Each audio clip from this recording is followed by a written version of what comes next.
নশ্বর এই পৃথিবীতে নিজেকে সুন্দরভাবে তুলে ধরতে কত টাকাই তো খরচ করি আমরা। ব্র্যান্ডের পোশাক, হেয়ার ট্রান্সপ্লান্ট, ফেসিয়াল সার্জারি, আরও কত কি। কিন্তু অন্তিম বা শেষ যাত্রায় একজন মানুষের কত খরচ হয় জানেন? মাত্র ২৫০০ টাকা। ২৫০০ টাকায় একজন মানুষের অন্তিম যাত্রা সম্পন্ন হয়। রাজা থেকে প্রজা সবার জন্য এই একই খরচ প্রযোজ্য।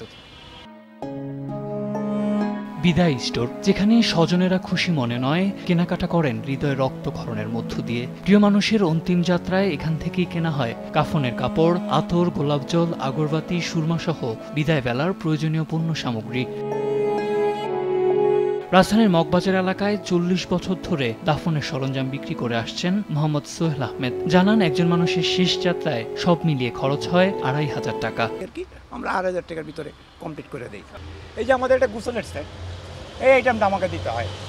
এটার মধ্যে মনে করেন কর্পূর আছে, সুরমা আছে, আতর আছে, গোলাপজল আছে, আগরবাতি আছে, খিলাইল আছে, তুলা আছে। এখানে ৯টা আইটেম দেওয়া আছে। এ সময় দীর্ঘ ব্যবসায়িক জীবনে করোনা সহ নানান অভিজ্ঞতা তুলে ধরেন তিনি। এই যে মনে করেন এই যে কোভিড-১৯ গেছে, এটা ভয়াবহ স্মৃতি। আমাদের ছেলে সন্তান বাবাকে ধরে না, বাবা শোয়া রয়েছে, ভয়ে ধরতেছে না। আমরা কিন্তু ঠিকই টাচ করছি। ৩ দিন পরে তালাশ পাওয়া হলো, গন্ধ, কেউ যায় নাই। আমি আর আমার একটা ছেলে তখন আমরা গেছি, অনেক কষ্ট করে তাকে মনে করেন গোসল করাইছি, সুন্নত অনুযায়ী কাপড় পরাইছি, তারপরে দাফন করতে দিয়েছি। তার মতে পার্থিব জীবনে মৃত্যুর কাছে ক্ষমতা, দাম্ভিকতা সবকিছুই তুচ্ছ।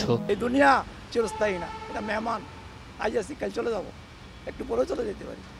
আল্লাহ কখন কাগো কী করে নাই, কোনো লাভ নাই। আর এই দোকানে আসলে মানুষের মনে এমনি একটুই হয়।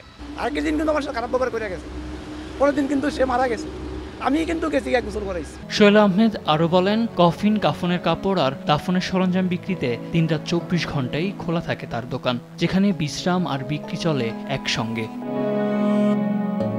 সাদ আহমেদ, দেশ টিভি, ঢাকা।